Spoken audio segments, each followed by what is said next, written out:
과학카페의 카페지기를 맡고 있는 이유의 유를 맡고 있는 유성화입니다. 옆에는 우리의 지식을 다 알려주실 이유 있는 이가 되시는 이종덕 교수님 모셨습니다. 소개 한번 부탁드리죠. 반갑습니다. 이유 있는 과학 카페 이종덕입니다. 예. 자, 오늘의 주제는 이제 시간인데요. 가장 본질적인 주제인 것 같습니다. 그래서 우리가 오늘 처음 들어가는 그 시간인 만큼 가장 본질적인 어떤 주제를 한번 다뤄보겠습니다. 자, 여기 보시면 이제 텅 빈 암흑의 공간이 보입니다.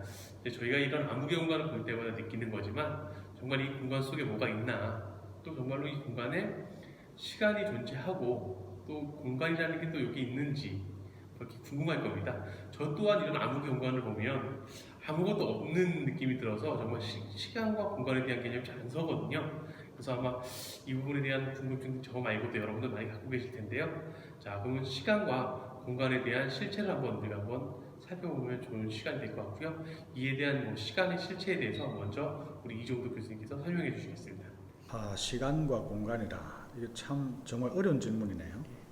사실 이게 꼭 시공간이 지금 여기 암흑의 배경이 아무것도 없는데 여기에서 시공간을 설명하라고 하니까 참 이게 꼭 마치 공기와 같아가지고 이게 직접 보여줄 수 없는 게 참 안타깝습니다. 그래서 사실 조금 전에 말씀하신 그런 질문에 대해서 아주 유명한 신학자이자 철학자인 아우구스티누스가 한 말이 생각이 납니다. 아우구스티누스가 뭐라고 했냐면 시간 공간이 무엇입니까? 라고 누군가 질문을 했어요. 그 질문에 대한 대답으로 아무에게도 설명하지 않을 때는 그걸 알 것 같았는데 막상 설명하려고 하니 나도 그게 잘 뭔지 모르겠다. 이렇게 대답을 했다 그럽니다. 그래서 사실 여기 텅 빈 암흑밖에 없으니까 시공간을 이야기하기가 참 난감하네요. 그러니까 우리가 기본적으로 시간을 얘기하면 시계가 이제 문득 떠오르는데요. 그럼 시간이 우리가 볼 수 있는 시간이라는 게 시계가 보여주는 이미지 아닌가요? 아니면 또 우리가 사용하는 1분, 1초, 1시간 이런 단위가 있지 않습니까? 그게 또 시계에 표시되고. 그래서 이런 것들이 시간 아닐까요? 그럼 여기 텅 빈 암흑의 배경에다가 시계를 한번 둬볼까요?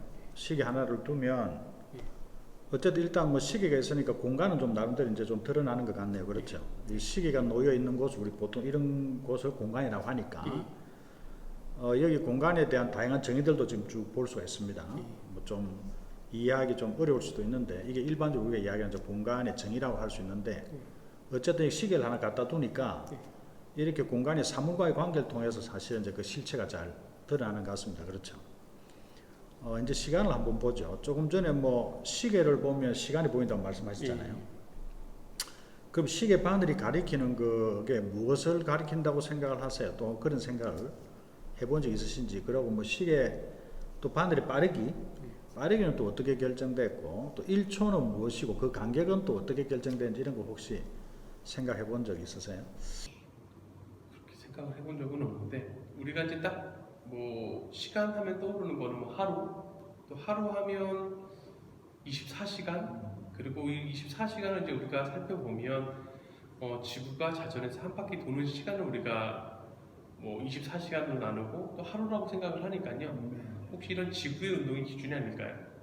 맞습니다. 하여튼 잘 아시네요. 그럼 여기 지구의 운동이 조금 전에 시간이라고 하셨으니까 그럼 여기 이제 시계를 치우고 이 자리에다가 태양과 지구를 한번 우리 소환을 한번 해봅시다. 초대를 해가지고 그럼 이제 태양 주위를 공전한 지구 운동이 여기 볼 수 있네요.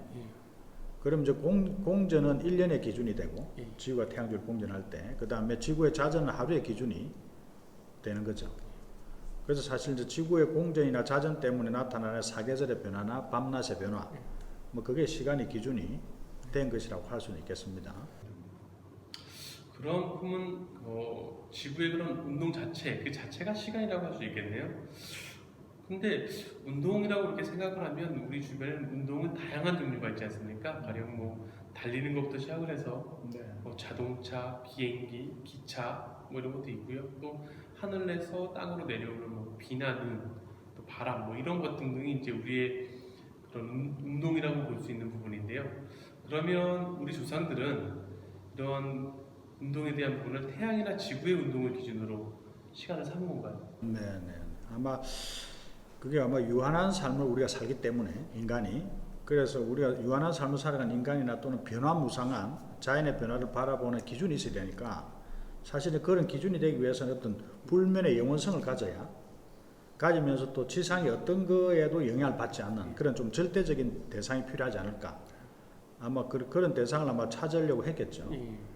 그래서 아마 그런 대상들 중에서 특히 또 별 중에 별 하면 우리 태양이 떠오르잖아요. 그렇죠. 그래서 아마 태양을 선택하게 된 게 태양이 이런 특성을 다 고스란히 가지고 있기 때문에 아마 태양의 운동을 시간을 기준으로 한 게 아닌가 이렇게 생각이 됩니다. 그리고 태양은 이미 뭐 오래 고대적부터 신성시대 온 대상이고 또 숭배 대상이었죠. 아마 이런 그 영원성을 대표하는 대상이기 때문에 이런 숭배나 또는 신화적 대상이 되지 않았나 생각이 듭니다. 그럼 이제 시계의 역사는 이제 우리가 뭐 어떻게 되는 건지도 우리가 좀 살펴봐야 될 것 같고요. 뭐 저도 이제 시계 하면 우리 조상 때부터 사용하던 시계를 생각을 해보면 뭐 해시계, 물시계, 모래시계 등등이 저는 이렇게 생각이 나는데요. 그러면 이제 시계의 역사가 이제 어떻게 될지 좀 궁금하거든요. 시계 역사는 어떻게 될까요? 그러니까 태양의 운동을 관측하기 시작했을 때부터 아마 시간이 등장을 했을 거라고 생각이 되네, 그죠? 그러니까 사실은 이제 지동설이 밝혀지기 전에 천동설로 이제 우주관이 이제 지배를 하고 있을 때 오직 하늘에는 태양과 별들밖에 없었을 테니까 아마 그 뭐 아까도 우리 이야기했지만 이제 뭐 태양이 1년 똑같은 위치에 되돌아오는 시간을 1년으로 정했을 테니까 아마 그 시간에 365일 이렇게 됐을 거예요. 그 다음에 낮과 밤이 있으니까 아마 또 1일은 24시간 뭐 이렇게. 그러니까 사실은 고대적부터 이제 고대 뭐 이집트나 바빌로니아 이런 그 문명의 발상지에서 이미 그런 그 달력을 사용했다는 기록이 이미 전해져 내려오고 있습니다. 뭐 특히 지금의 중동 지역에 해당하는 그 바빌로니아에서는 뭐 60진법이라는 기수법을 이용해 가지고 시간을 표시했다 그래요. 뭐 예를 들면 여기 뭐 2시간 30분 15초. 지금도 우리 왜 1분에 60초 또는 1시간 60분 이렇게 되잖아요. 그러니까 이런 그 숫자 표현, 시간 표현법이 바로 60진법의 기초를 두고 있는 건데 여기 뭐 2시간 30분 15초를 아마 60진법을 한번 표현해 보면 여기 보시다시피 시간은 2시간은 60의 제곱으로 그 다음에 분은 60의 1성 그 다음에 초는 60의 0성 이렇게 해서 60진법으로 표현하게 됩니다. 이렇게. 그러니까 이게 오늘날 우리가 사용하고 있는 시간 표기법이라고 이렇게 시간 표기법의 기원이라고 할 수 있습니다. 그런데 사실은 이제 뭐 그림자의 변화를 이용한 해시계 같은 경우는 계절에 따라 바뀌기도 하고 또는 위도에 따라서 일정치가 않으니까 사실 이런 그림자의 이제 그래서 사실은 이제 이런 변화를 보완할 시계가 사실 이제 필요했던 거겠죠. 아, 그래서 이제 태양을 대신할 수 있는 그런 시계가 필요했겠네요. 태양이라는 거는 낮에만 이렇게 관찰이 가능하니까요. 그러면 이제 밤낮 구분을 가리지 않고 뭐 태양의 운동 즉 하루를 이렇게 맞출 수 있는 대상이 필요해서 그 이후에 그런 것을 대체할 수 있는 게 뭐 빛에 관련되지 않는 물시계나 모래시계가 될 수 있겠네요. 그렇죠. 뭐 말씀하신 대로 사실은 이제 물시계나 모래시계는 그 계절의 변화와 무관한 시간 장치라고 할 수 있겠죠. 그러니까 즉 태양의 운동을 정량화한 또 주변의 변화에 영향을 잘 받지 않는 뭐 그런 시계라고 할 수가 있겠습니다. 근데 저는 이제 제가 이제 저 같은 경우는 사우나를 좋아하는 편이어서 사우나를 보면 이제 모래시계를 자주 접할 수 있는데요. 그러니까 그 사우나 안에서도 이 모래시계를 뒤집을 때 그러니까 간혹 처음 들어갔을 때는 쌩쌩한 기운에 빨리 돌리기도 하지만 나중에 녹초가 돼가지고 천천히 돌리기도 하거든요. 그러면 이 뒤집는 행위 자체가 일정하지 않거든요. 그러면 일정하지 않은 이 부분이 시간의 오차를 발생할 텐데 그럼 이런 장치로는 시간의 표준을 정할 수 없는 거 아닌가요? 저도 이제 그 모래시계를 이렇게 뒤집은 행위를 여러 번 해봤었는데, 근데 그때마다 사실 오차가 막 가중이 되잖아요. 그래서 이게 뭐 좀 전에 말씀하신 지적이 아주 훌륭하신 그 지적이신데, 일정한 시간이 흐름이 사실은 필요한 거죠. 그래서 사실은 뭐 전혀 오차가 발생하지 않는 시간, 이런 걸 우리가 이제 필요로 하는데, 뭐 해시계, 물시계, 모래시계나 뭐 이런 조건을 충족하지 못하죠. 그러니까 사실은 이제 이런 시계에 가진 오차라든지 불안전성 때문에 사실은 이제 기계 시계가 등장하는 계기가 기계 시계가 막 필요로 했겠죠. 기계식 시계를. 그런데 이제 그래서 이제 기계식 시계가 등장함으로 인해서 이런 문제들이 그나마 많이 해결이 됐습니다. 그런데 이제 기계식 시계 등장에 아주 결정적인 역할을 한 인물이 있는데 아마 잘 아시는 그 갈릴레오 갈릴레이 있죠. 이제 그분이 사실은 기계식 시계 발명에 아주 혁혁한 또는 계기를 마련한 아주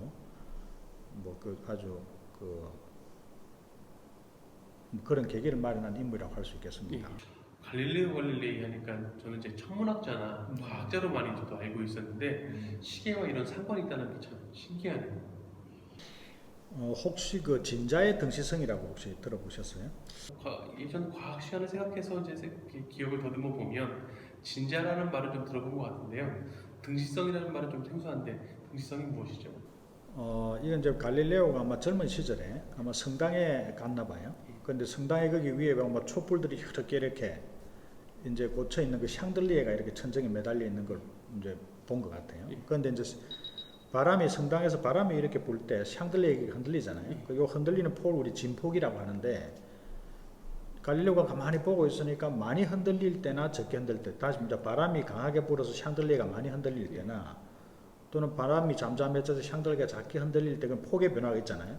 많이 흔들리면 폭이 크고 또 바람이 적을 때는 폭이 적은데 가만히 지켜보니까 아주 거기서 이제 위대한 발견한 게 바로 등지성인데 바로 뭐냐면 폭에 관계없이 왔다 갔다 하는 왕복운동하는데 걸린 시간이 똑같다는 걸 맥박을 통해서 발견하게 됐어요. 그래서 샹들리에 흔들리는 주기가 그러니까 왕복운동하는데 시간이 진폭에 관계없다. 많이 흔들리든 적게 흔들리든 왕복운동하는데 걸린 시간이 똑같다. 이런 성질을 등시성이라고 합니다. 언뜻 이렇게 생각해 보면 저는 좀 이해가 잘 안 가는데요. 우리 이제 폭이 길면 좀 길게 느껴지고 짧으면 짧을 거라고 생각이 드는데 이런 폭에 관계없이 시간이 같다고 하니까 정말 신기합니다. 갈릴레오의 이게 사실 또 위대한 발견 중에 하나라고 할 수 있겠습니다. 그런데 실제로 이제 뉴턴의 운동 방정식을 이 진자의 운동에 적용을 시켜가지고 미분 방정식을 풀어서 이제 해를 구해보면 여기 보시는 바와 같이 주기에 대한 식을 얻을 수가 있습니다. 여기 보면 T라고 하는 게 이제 왕복운동하는데 걸린 시간, 주기라고 하고 L로 표시되어 있는 게 이제 줄의 길이에요. 진자의 길인데 그래서 길이가 고정되어 있을 때는 이제 이 주기가 오직 길이에만 관계한다. 이 식을 보면 그래서 이 식 속에는 진폭, 흔들리는 폭에 대한 정보가 전혀 들어있지 않죠. 이게 바로 진자의 등시성을 증명하는 결과라고 할 수 있겠습니다. 이론적으로 이제 유도된 식이라고 할 수 있는데 그래서 주기는 진자가 한번 흔들리는데 그 왕복운동하는데 걸린 시간은 진폭과 전혀 무관하고 오직 줄의 길이에만 관계가 있다 하는 이게 이제 바로 아주 재미있는 진자의 등시성이라고 할 수가 있습니다. 대단한 발견인데요. 그러니까 등시성과 시계 이렇게 생각을 해보면 태양의 주기적인 운동과 진자의 등시성 이런 뭔가 공통성이 있는 것 같아요. 등시성이 시계와 어떤 관계가 있는지 좀 이야기해 줄 수 있나요? 이제 등시성 조금 전에 설명드린 그 등시성에 따르면 이제 진자의 길이가 고정되어 있을 경우에는 이제 주기가 왕복운동하는데 걸린 시간이 변화가 없다 그랬잖아요. 일정하다 그랬잖아요. 이제 그렇기 때문에 결국 이제 태양의 운동을 진자의 흔들림으로 대신했다고 볼 수 있습니다. 그래서 태양이 이렇게 아침에 해가 떠서 저녁에 질 때까지 그림자의 길이에 따라서 우리가 시간을 이렇게 정한 것처럼 그 태양의 운동을 고스란히 진자의 이렇게 흔들리는 운동으로 대체를 하면 예를 들어서 진자가 5번 흔들릴 때는 1초로 하자라든지 또는 뭐 10번 흔들릴 때는 뭐 1분으로 하자든지 이렇게 약속을 할 수 있잖아요. 그럼 이제 시간은 절대 안 변하는 거죠. 이제 그러니까 사실은 이제 진자가 그 태양을 대신한 시계가 될 수 있는 거죠. 그러네요. 제가 볼 때는 이런 여러 가지 교수님 이야기 들어보니까요. 뭐 태양의 운동이나 물시계, 모래시계에 갖지 못한 뭐 항상 일정한 흐름, 항상성이라고 얘기할 수 있겠죠? 이게 꼭 다 갖고 있다고 이야기할 수 있겠네요. 그렇죠. 그러니까 이런 진자의 등시성을 이용하면 이제 이 진자의 등시성을 이용해서 이제 사실 시계를 만들면 조금 전에 말씀하신 것처럼 그런 문제들이 이제 거의 해결이 되는 거죠. 그래서 사실은 이 진자의 등시성을 기계식 시계에 적용시켜서 최초로 기계식 시계를 발명한 사람이 또 있는데 아마 중고등학교 때 아마 한 번쯤 들어보신 적 있을 텐데 호이겐스라고 하는 유명한 또 천문학자이자 물리학자가 있습니다. 이 호이겐스가 사실은 이 진자의 등시성을 이용해서 최초로 기계식 시계를 발명한 인물입니다. 그래서 사실은 이제 뭐 우리 괴종시계라고 왜 벽에 걸리는 큰 추가 흔들리면서 이렇게 작동하는 시계 있잖아요. 사실 그 시계를 만든 장본인이라고 할 수 있습니다. 그래서 사실은 이제 뭐 이 기계식 시계의 등장으로 인해서 방과 낮에 관계없이 언제나 일정하게 흐르는 시간을 이제 우리가 확보할 수 있게 됐고, 이건 사실은 이제 시계 발전 역사에서 뭐 거의 혁명적이라고 할 수가 있죠. 그런데 이제 1976년경에는 그 우리 현미경 발명자로 잘 알고 있는 로버트 훅 있잖아요. 예. 로버트 훅이 또 탈진기라고 하는 걸 또 발명을 해가지고, 이 탈진기, 개발된 탈진기를 또 기계식 시계에 적용을 하니까, 사실 거기서 이제 추가 움직이는 것처럼 이 탈진기가 축바퀴를 이렇게 흔드는 거예요. 이 그림을 보시면 알 텐데, 축바퀴를 이렇게 한 칸씩 밀면서 이제 시계 초침이나 분침을 움직이게 하는 거예요.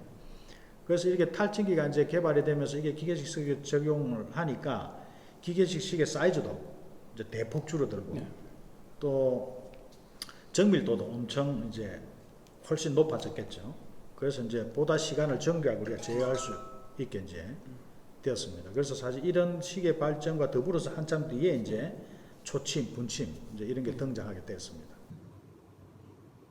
그럼 이것은 이제 정확히 말하면 태양의 운동을 기계식 시계 바늘로 이제 이렇게 운동이 대체한 것으로 볼 수 있겠네요.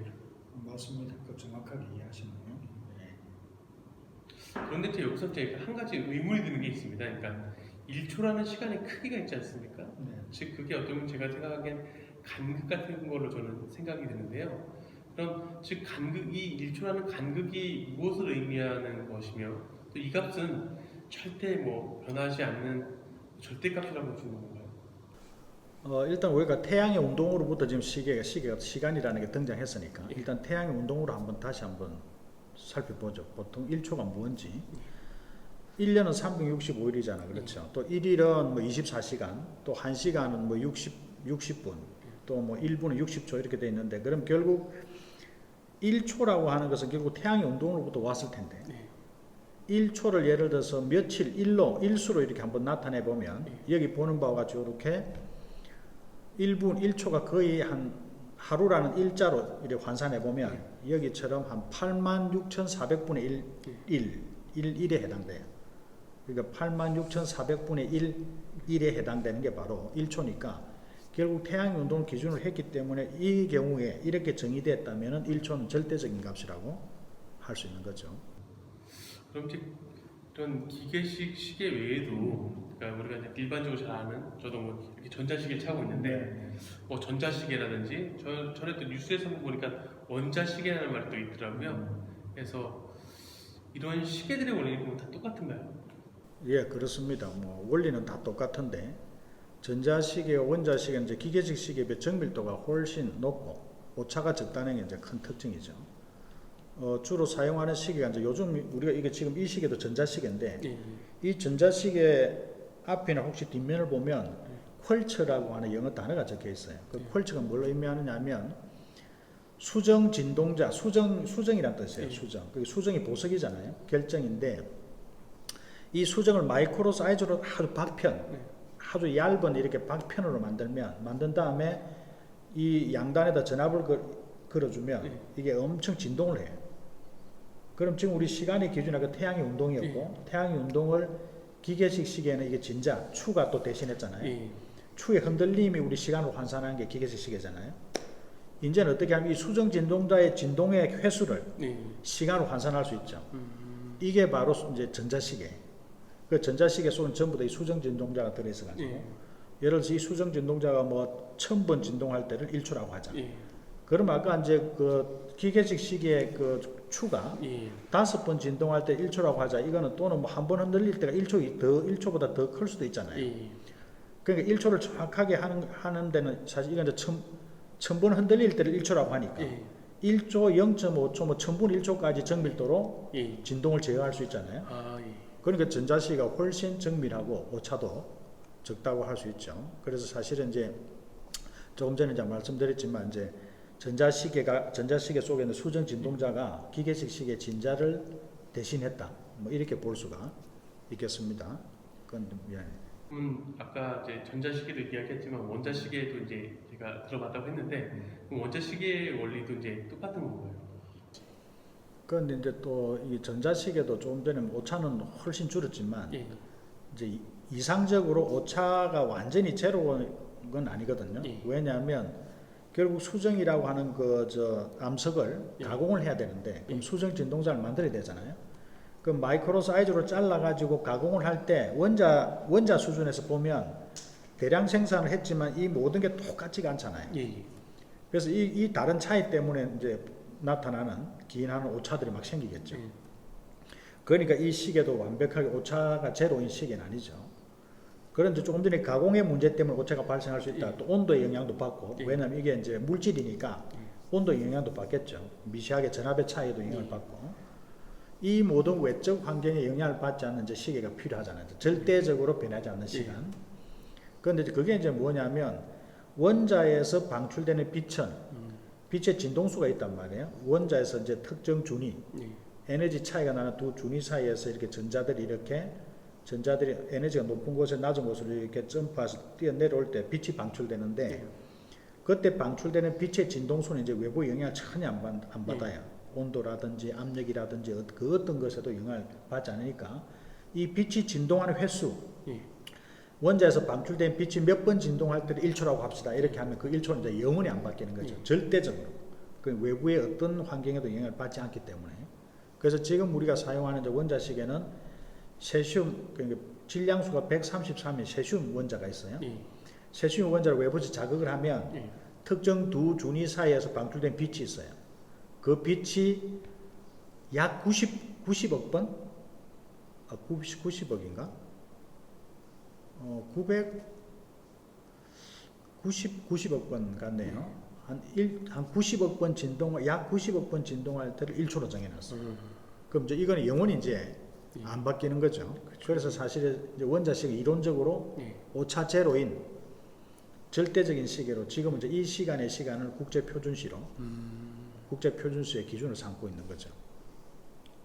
이제 뭐 이렇게 시간이라는 것을 이제 교수님 잘 설명해 주셔가지고 좀 어느 정도 좀 이해가 갑니다. 근데 이제 시간을 우리가 생각할 때 빠르기에 대한 개념으로 많이 생각을 하지 않습니까? 저 같은 경우도 뭐 자동차에 보면 시속이 나오니까요.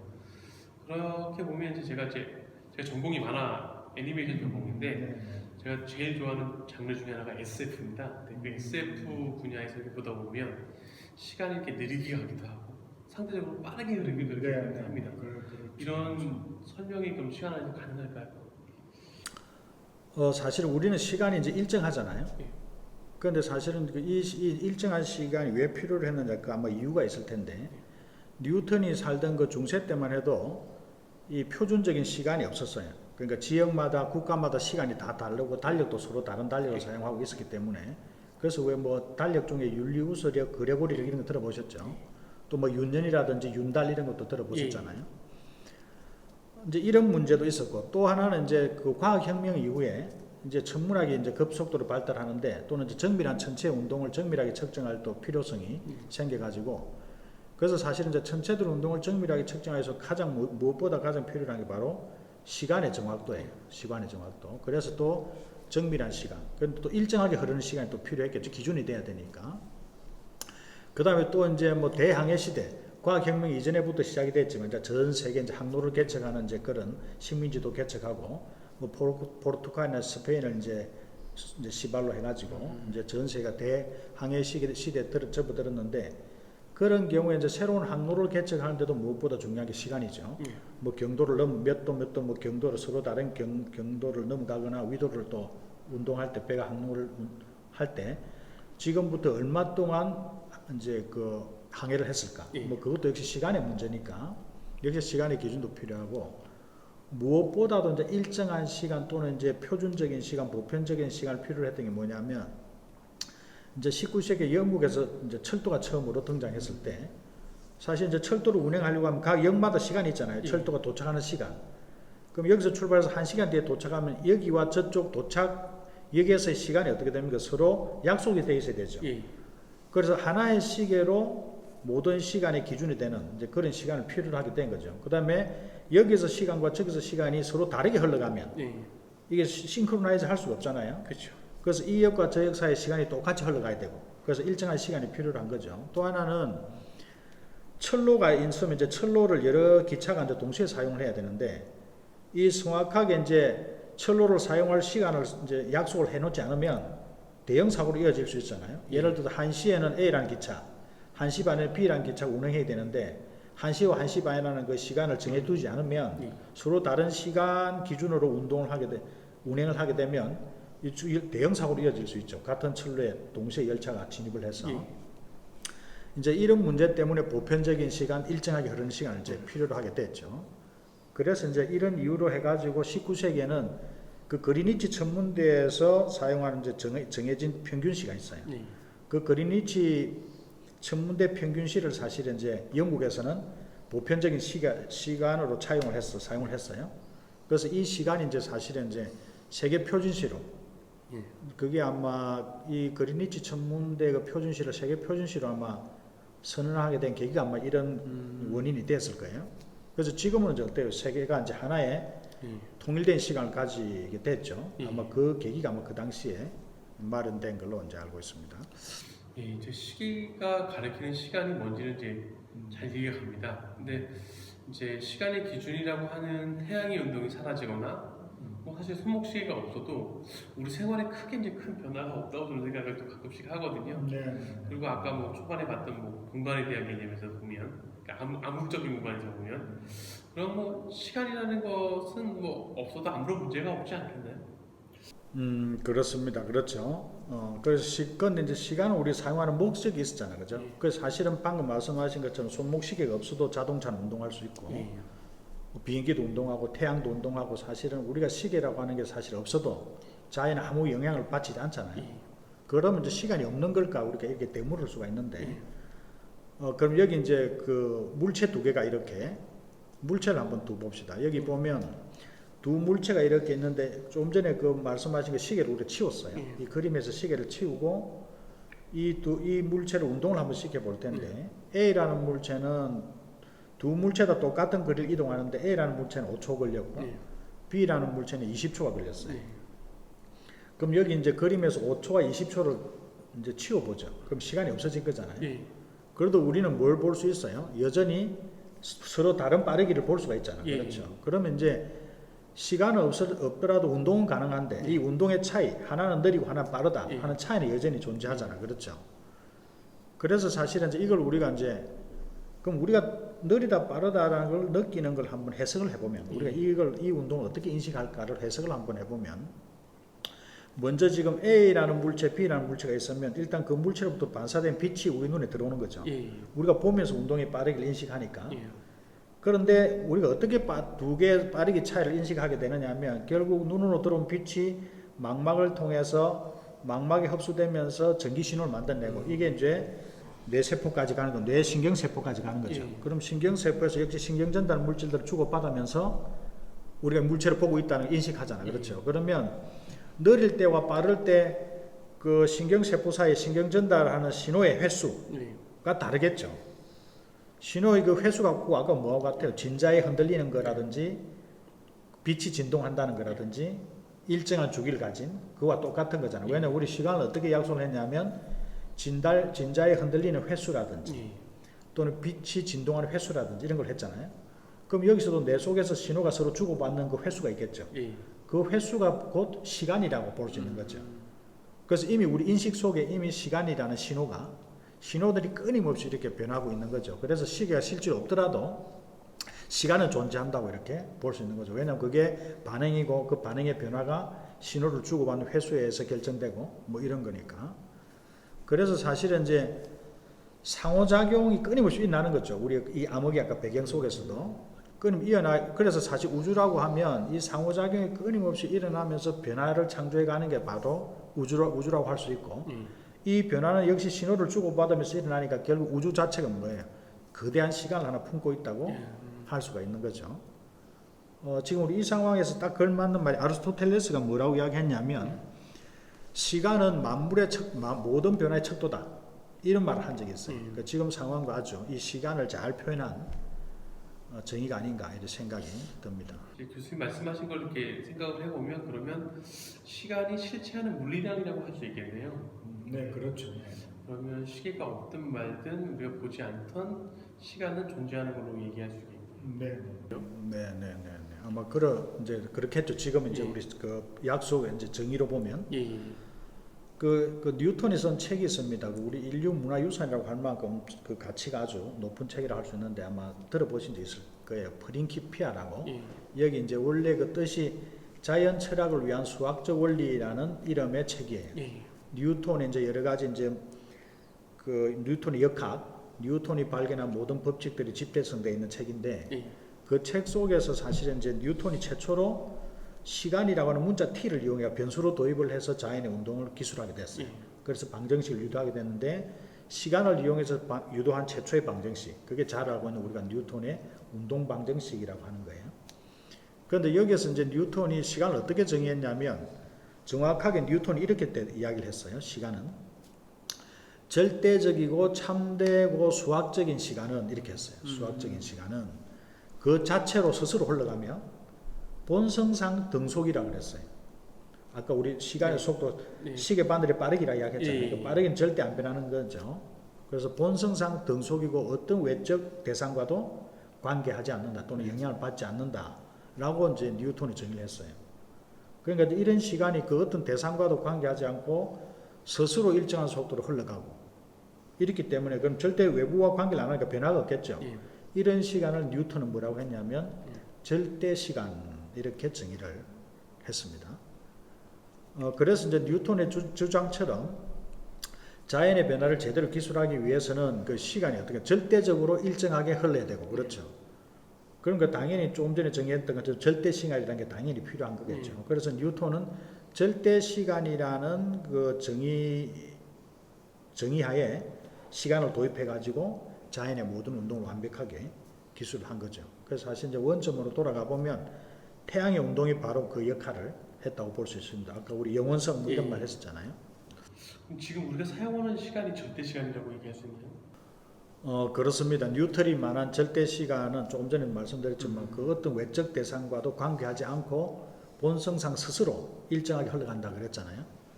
그러니까 사실은 뭐 우리가 지금 사용하고 있는 시간이 똑같이 그 시간인데 논산에 있거나 서울에 있거나 달나라에 있거나 저 먼 우주에 있거나 우리 하늘을 쳐다봐도 1초는 똑같다고 생각하잖아요. 그렇죠?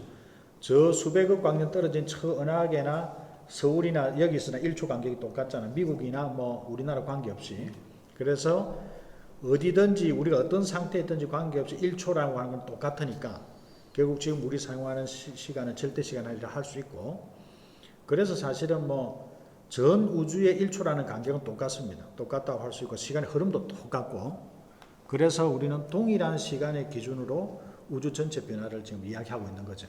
그러니까 당연히 절대 시간이죠. 그래서 또 절대 시간이라는 그 단어 속에 이제 내포된 의미가 우주에는 오직 하나의 시계밖에 없다. 뭐 이렇게 말씀드릴 수 있겠네요. 잘 알겠습니다. 오늘 정말 많은 걸 배운 것 같아요. 저도 한참 지식이 막 늘어나는 느낌이 들고요.